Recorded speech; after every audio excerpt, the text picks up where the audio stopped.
Combat aircraft है, helicopter नहीं है। लेकिन कीपिंग दैट असाइड, मैंने एक छोटा सा प्रेजेंटेशन जैसा बनाया है, उसको भी मैं शेयर करता हूँ और आपके साथ बोलते जाऊंगा, शायद बताने में थोड़ी आसानी हो।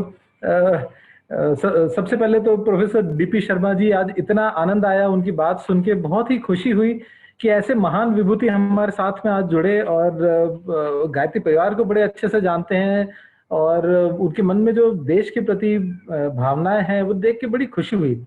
इस तरह के महान व्यक्तित्व जब विदेशों में जाकर हमारे कंट्री, हमारे सभ्यता को रिप्रेजेंट करते हैं तो बड़ी प्रसन्नता होती है, बहुत अच्छा लगता है। जो अपने देश के प्रति गौरवान्वित हों और हमारा जो दृष्टिकोण है, हमारे जो सोचने का तरीका है, उसे पूरे देश को बता सकें, समझा सकें। तो आदरणीय प्रोफेसर डीपी शर्मा जी, आदरणीय वर्मा जी, हमारे एएन वर्मा जी, जिन्होंने काफी जोर लगाया मुझे भी बुलाने के लिए। मैं नॉर्मली इस तरह के कार्यक्रम में उतने चाव से वो नहीं दे पाता हूं, क्योंकि आपने जैसे शर्मा जी को सुना, उनका जो उनका जो धारा प्रवाह भाषण है, मैं उस तरह का नहीं हूं। मेरा सोचने का तरीका भी बड़ा साइंटिफिक टाइप का है। पर ये वर्मा जी की ही एक बहुत बड़ी उनकी इच्छा थी कि मैं डेफिनेटली इस ओकेजन पे कुछ कहूँ। श्री परिहार जी, मुंबई गायत्री परिवार के सभी परिजन जो हमारे साथ में हैं, डॉक्टर वरुण मानिक जी जो इस पूरे मीटिंग के आयोजक हैं, संयोजक हैं, और अन्य सभी क्षेत्रों से जुड़े हुए प्रिय परिजन और मेरे मित्रगण जितने लोग यहाँ सम्मिलित हैं साथ में। सबसे पहले आप सभी को भारत के 74th स्वाधीनता दिवस की बहुत सारी शुभकामनाएं मैं देता हूं। और यह हमारा बड़ा सौभाग्य रहा कि प्रोफेसर शर्मा जी ने अपना समय यहाँ दिया। एक महान विभूति हैं, हम सबके साथ में हैं और अपना कीमती समय उन्होंने हमें दिया और हम उनके आभारी हैं और अपना धन्यवाद करते हैं। मैं अपना प्रेजेंटेशन यहाँ से चालू करता हूँ। अपना स्क्रीन में यहाँ शेयर कर रहा हूँ।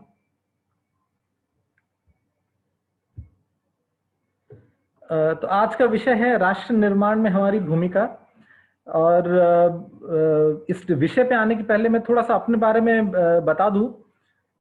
ऐसा कहा जाता है कि जब हम कोई इच्छा सच्चे मन से करते हैं तो पूरी प्रकृति हमारी इच्छा को साकार करने में हमारा साथ देती है। मेरे अपने जीवन की कहानी भी कुछ ऐसी ही है। बचपन से मुझे राष्ट्र के प्रति समर्पित जीवन जीने की इच्छा रही है। घर के संस्कार, कहानियां, कविताएं सभी ने मेरे इस राष्ट्र प्रेम को पोषित किया है। आईआईटी में पढ़ाई करने के बाद सभी साथियों ने अपनी अलग अलग राहें चुनी। अधिकतर देश छोड़कर विदेश चले गए, वहीं रच बस गए। बाकी कई ने मैनेजमेंट या एडमिनिस्ट्रेटिव सर्विसेज की ओर मुख कर लिया। बहुत कम लोग ऐसे हैं जिन्होंने अपनी टेक्निकल एजुकेशन को अपने कार्य क्षेत्र में भरपूर उपयोग किया हो। मुझे इंजीनियरिंग हमेशा से बहुत पसंद थी और आईआईटी बॉम्बे में ही जब मुझे अच्छी अपॉर्चुनिटी दिखी, मैंने वहीं से एमटेक किया सिस्टम्स एंड कंट्रोल इंजीनियरिंग में। पढ़ाई खत्म होते होते मुझे जॉब मिली डीआरडीओ में। मेरा जो स्पेशलाइजेशन था एमटेक में वो एक्चुअली रोबोटिक्स में था, तो मैंने centre for artificial intelligence and robotics में ज्वाइन किया था। पर नियति का कुछ और ही पसंद था। नियति ने मुझे लाइट कॉम्बैट एयरक्राफ्ट की फ्लाइट कंट्रोल सिस्टम डिजाइन के कार्य में धकेल दिया।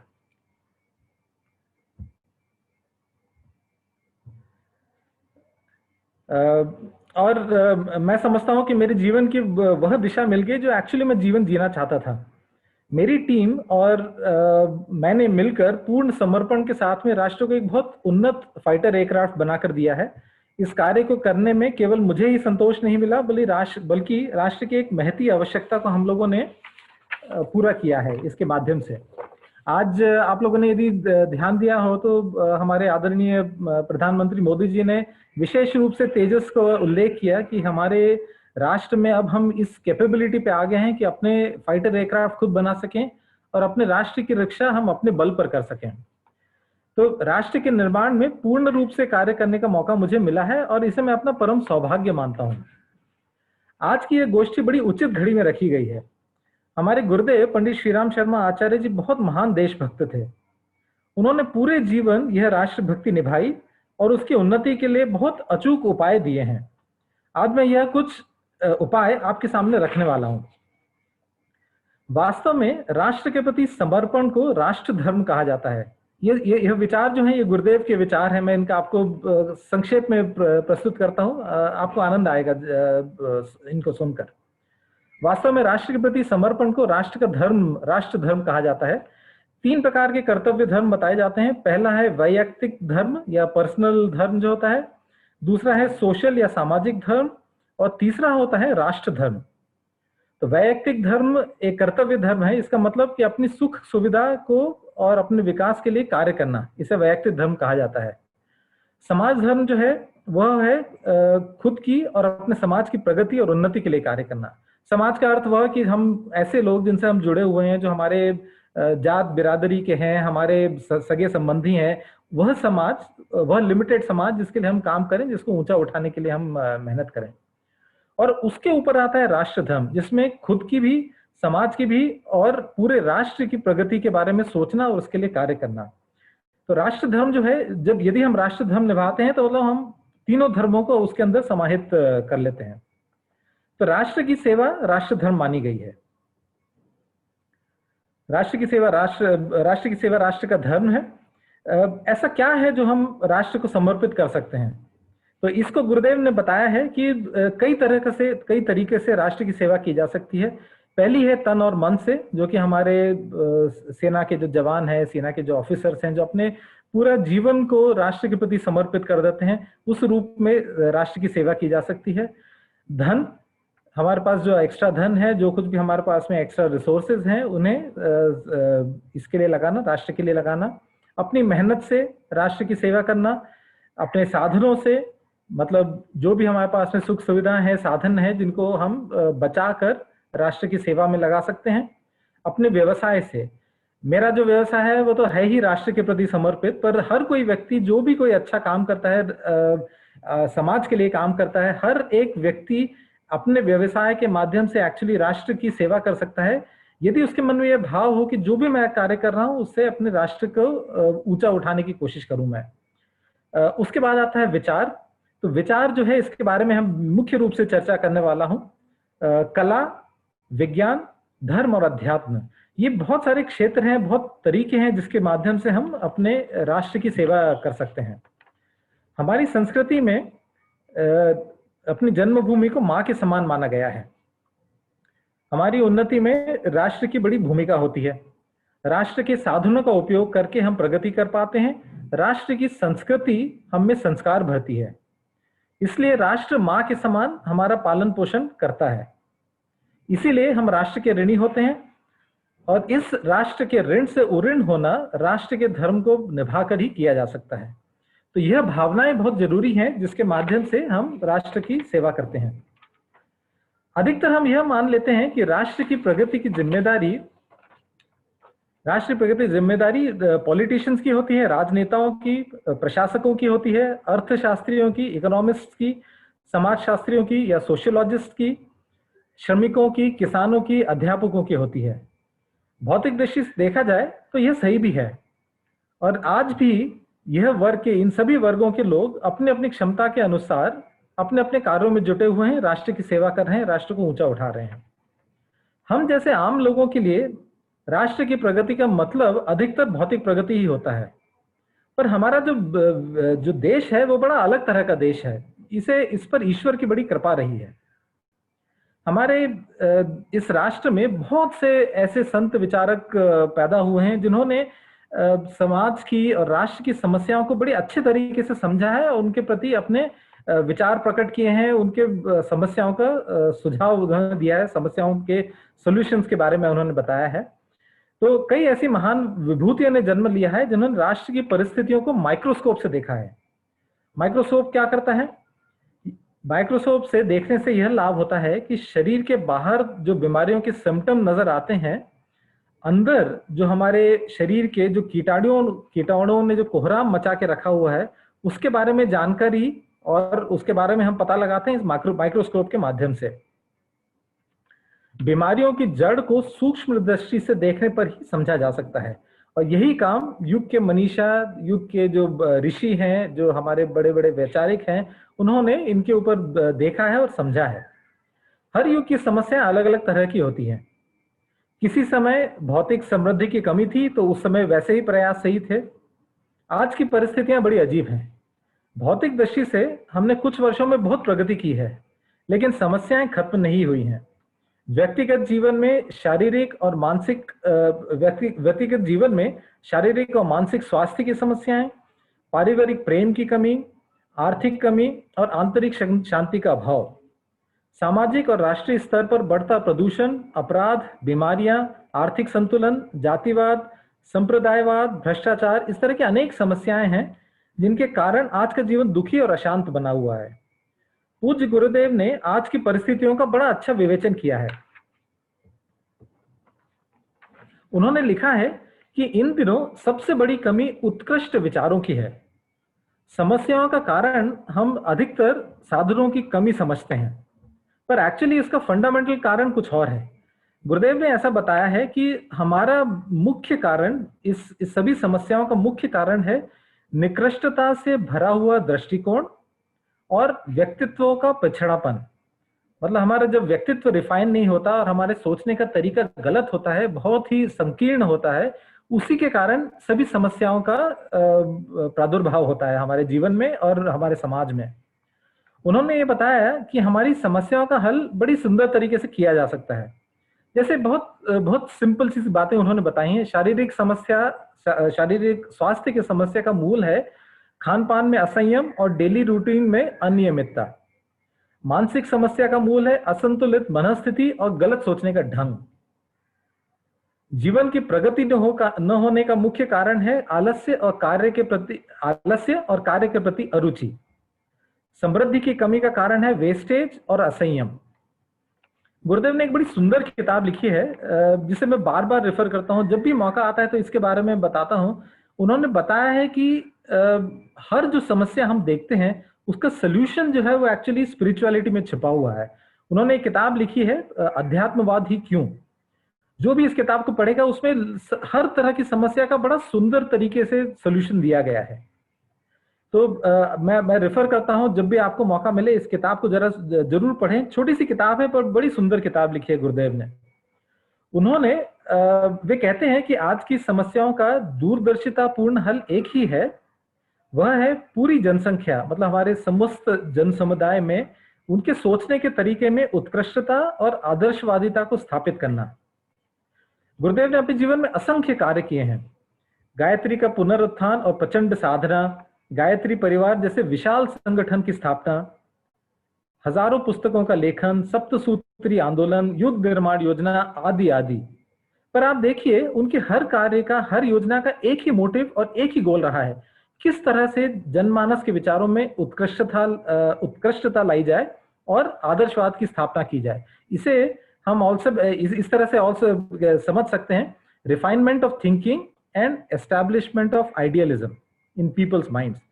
ये कितना बड़ा विचार है, ये कितनी बड़ी बात गुरुदेव ने कही है कि हमें हर मनुष्य में अच्छे विचारों का बीजारोपण करना है। गायत्री परिवार का ये एक बहुत बड़ा काम है कि जिसे हम विचार क्रांति के माध्यम से जानते हैं। तो अब देखिए, एक तरफ है समस्याओं का अंबार और दूसरी तरफ है उनका बड़ा स्पष्ट सोल्यूशन।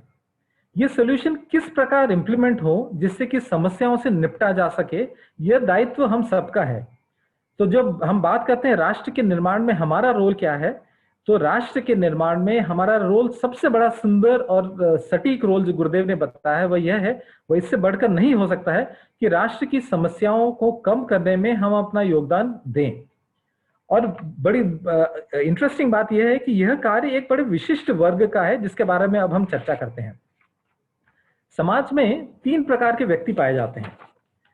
ये विचार गुरुदेव ने लिखे हैं, उनके वांग्मय, उनका एक बड़ा सुंदर वांग्मय है राष्ट्र के निर्माण में हमारी भूमिका। उसमें उन्होंने कहा है कि समाज में एक्चुअली 3 तरह के व्यक्ति पाए जाते हैं। पहला वर्ग जो है वह सर्वसामान्य वर्ग है, जिन्हें रोटी कमाने और पेट भर लेने के अतिरिक्त दीन दुनिया की खबर नहीं रहती। संसार में रोटी ही उनका उद्देश्य होता है। समाज कहाँ जा रहा है, किन सुधारों की आवश्यकता है, इन सब बातों से उनका कुछ लेना देना नहीं होता। भोजन वस्त्र मिल गए तो खुश, नहीं मिले तो दुखी हो गए, यही उनके जीवन का ध्येय होता है। ऐसे आदमियों को जड़ और अभावुक कहते हैं। पशु पक्षियों के समान उनका जीवन होता है और संसार में ऐसे ही लोगों की बहुतायत होती है। पेट और प्रजनन के अतिरिक्त इनकी कोई विशेष चेतना नहीं होती। अधिक से अधिक अपने बाल बच्चों की चिंता कर ली। अनफॉर्चुनेटली समाज में फैलने वाली सारी विकृतियां इसी जड़ वर्ग में जन्मती और बढ़ती हैं। यही रोग, शोक, गरीबी, बेकारी और शोषण की बहुलता होती है। और दुख की बात यह है कि उनका उनका यह जो दुख है, उनकी जो परेशानी है, वो हर चेतनावान व्यक्ति को कचोटता है। और हर चेतनावान व्यक्ति जो है वह सोचता है कि किस तरह से सर्व सामान्य के दुखों को दूर किया जा सके। इसके ऊपर दूसरा वर्ग आता है जिसे अधिक सजग, जो कि अधिक सजग और सक्रिय होता है। पर यह वर्ग होता है बड़ा भयंकर। यहाँ विद्या, बल, बुद्धि, साधन, सुविधाओं की कमी नहीं है, पर इन सब का यह वर्ग निकृष्टता और स्वार्थ में उपयोग करता है। इस वर्ग का उद्देश्य होता है संसार की सारी संपत्तियां, भोग, सुविधाएं अपने लिए इकट्ठा करे, जिससे उनका परिवार सुखी और समृद्ध बना रहे। यह वर्ग अपनी अनुचित आकांक्षाओं के लिए उचित अनुचित हर तरह का काम करता है। तुच्छ स्वार्थों के लिए दूसरों का अहित करता है।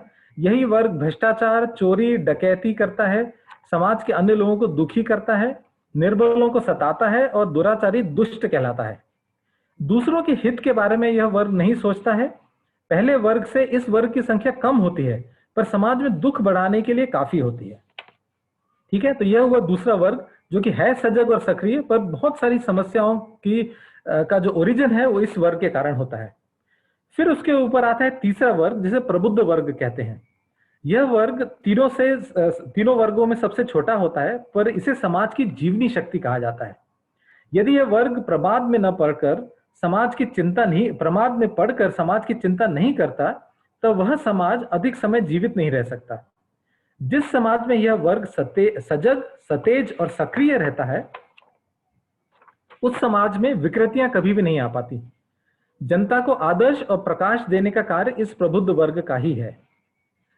प्रबुद्ध वर्ग वह ब्रिज है जो सॉल्यूशंस को प्रॉब्लम्स के पास ले जा सकता है।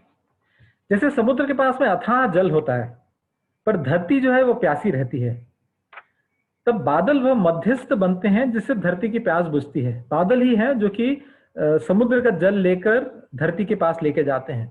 प्रबुद्ध वर्ग कुछ इसी तरह का होता है। मध्यस्थ वर्ग, मध्यस्थ उसका रोल है, मध्यस्थता उसका रोल है। सूर्य के पास में अपार शक्ति होती है, पर प्राणियों को जीवन देने का काम धरती और वृक्ष, वनस्पतियां अन्न और फलों के रूप में करती हैं।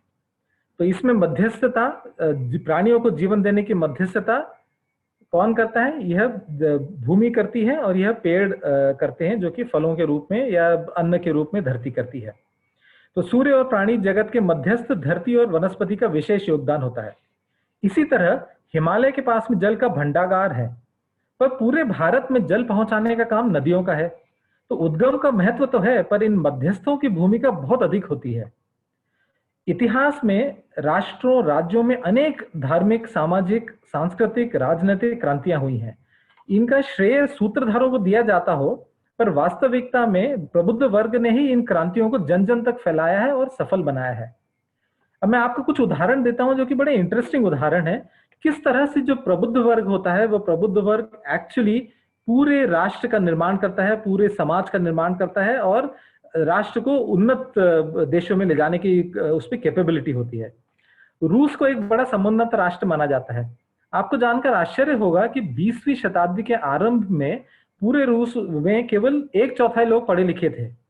इसका मतलब 3/4 जो जनसंख्या वहां की थी गरीब थी, अशिक्षित थी, और वे लोग शोषित थे। 1920 से 1960 के बीच वहां ऐसी क्रांति आई कि जहां 1920 में केवल 3000 लोग हाई स्कूल पास किए हुए थे, 1960 में वहां पे 3,34,000 पीएचडी किए हुए लोग हो गए।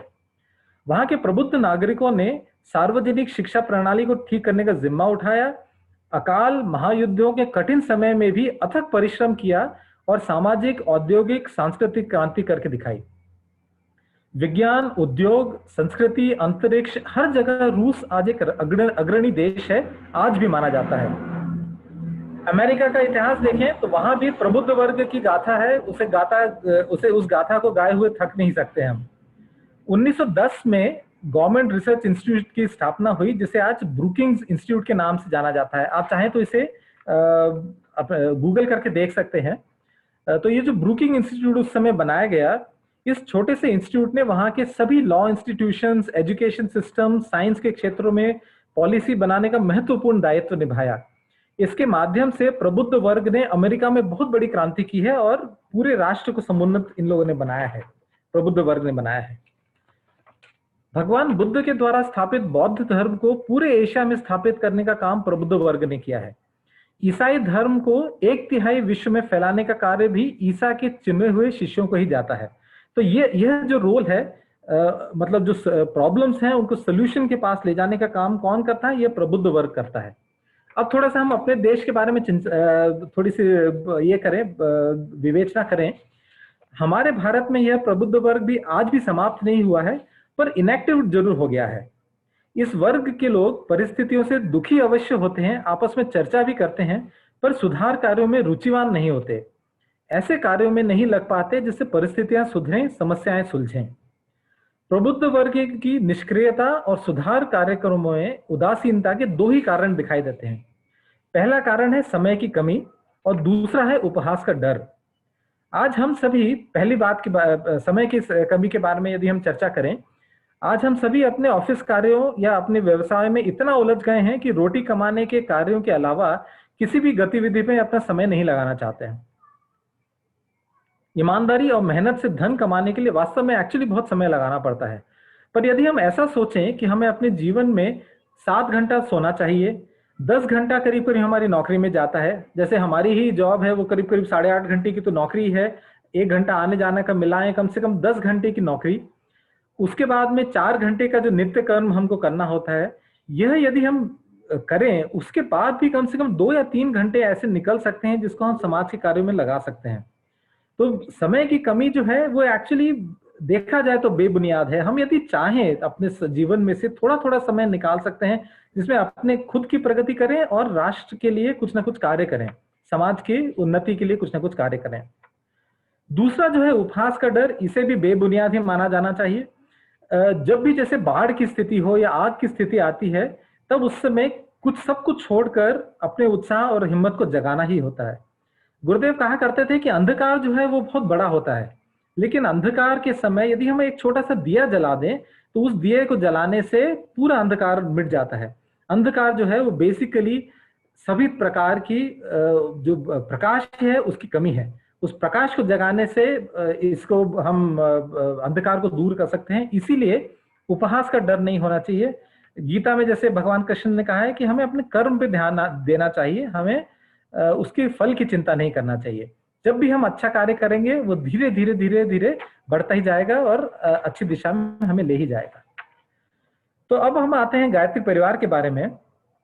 तो ये आप सब जानते हैं कि हमारा गायत्री परिवार जो है गुरुदेव ने इसीलिए बनाया है कि हम सब इस प्रबुद्ध वर्ग की आवश्यकता को पूरा करें और विचार क्रांति में बढ़ चढ़कर भागीदारी करें। हमें अपने दृष्टिकोण को सुलझा हुआ बनाना है और उसे निखारना है। अपने हृदय में राष्ट्र के निर्माण की कसक जगानी है। अपनी बिखरी शक्तियों को फोकस करना है ताकि उनको निर्माण के कार्यों में लगाया जा सके। सबसे पहली बात तो यह है कि हम गुरुदेव के विचारों को जीना सीखें और अपने जीवन की गुत्थियों और समस्याओं को उनके दिए हुए मार्गदर्शन से सॉल्व करना सीखें। जब अपना जीवन हम व्यवस्थित बनाएंगे तभी हमारे मन में यह विश्वास जगेगा कि हम दूसरों की समस्याओं को भी सुलझा सकते हैं। सच्चे सॉल्यूशन केवल वही व्यक्ति दे सकता है जिसका चरित्र निर्मल हो। दूसरों का विश्वास अपने चरित्र और व्यक्तित्व के निर्माण से ही जीता जा सकता है। तो यदि हम अपना सुधार कर लें, अपनी आवश्यकताओं आकांक्षाओं को समेट सकें, अपनी क्षमताओं को जागृत कर सकें, राष्ट्र के प्रति संवेदना और प्रेम जगाएं, सभी देशवासियों के विचारों को ऊंचा उठाने का कार्य कर सकें, तभी हम अपने राष्ट्र धर्म को सही रूप से निभाने का सबसे बड़ा योगदान दे सकेंगे।